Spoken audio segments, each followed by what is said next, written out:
Bueno, hasteko tamin, Euskara Aventura, nola sortu zen, zer eta zertarako? Jo, hau da, lagunen artean sortutako zerbait. Azkenean, gu joan ginen 2015an, ja pasadirela urte batzuk, Boizeko jaialdira, aira jora estatu batuetan egiten den jaialdi famatua. Eta, bueno, esan da, asmatu genuela, gero pandemiarekin egin den azkena izan delako.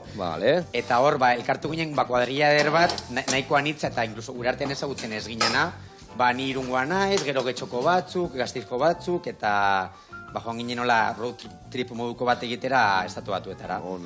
Eta hor geunden saltxero batzuk, eta baten bat rutak etzalen ibilitakoa, ez da baten bateko goratuko dur Miguel de la Cuadra Salcedo egiten zuen espedizio gura, eta esaten genuen gure artean, jo, egin marko genuke olako zerbait, euskeraz, Euskal Herrian, gazteentzat, olako zerbait sortu. Gure nortasuna errapatzen zerbait, ez da? Hori da, bazkenen 16-17 urteko gazte hoientzat, adin horietan zure nortasuna garatzen ari zarela, eta zure, ez dakit, etorkizuneko bizitza izango dena horri forma ematen ari zarenean. Ze ona. Orduan, idei horrekin hasi ginen, eta 8-10 lagunen artean, kuadrilla bat sortu genuen, proiektu hau aurrera eramateko.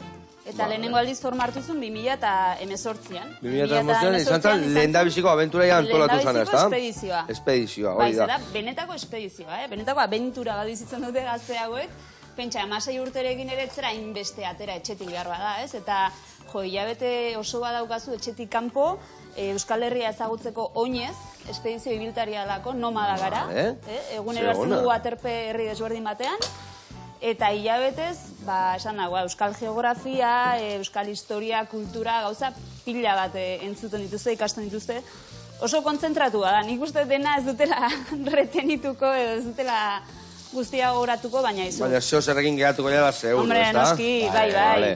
Bale, eta adibidez, esan dezuena, espedizio bada. Bai. Nola hasten da? Eta ze gauza elkartzen ditu espedizio honek?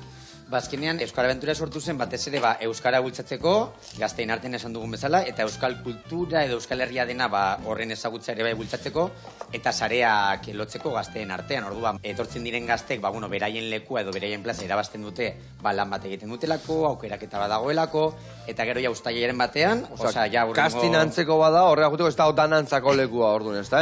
Espedizioan parte hartzea da, iaia beka bat. Doakoa da, baina irabazin bar dute. Zenbat lagun juten dia espedizioa? Aurtengo izango da jendetsuena, eta izango dira 128 gazte, eta haiekin batera...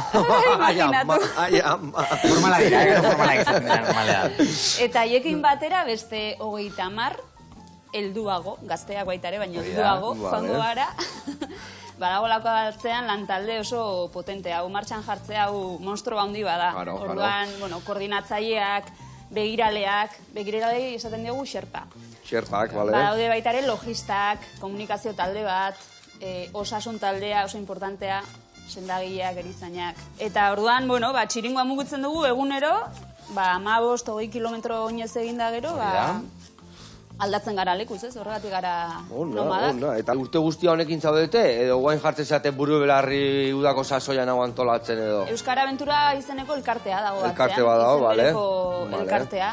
Hori da, eta hor izan dudan bezala, gode 8-10 lagun, eta lehenengo urtea, 2018 izan zen eromena, bazkenean, ibili ginelako dena egiten, jendeak inkluso baten batek bere lan utzi zuen alde batera, eta ikusi genuen hori ezela oso egingarria, hola urtero egiteko, eta lehenengo urtean ere ane dela presa dela gure superkoordinatzaia izan genuen gurekin, eta azkenean lantalde bat osatzen da, uztaila osoan. Profesionalizatu inda, eta ja horta dedikatzen zate, ez da? Behintzat udako hilabete potente horietan.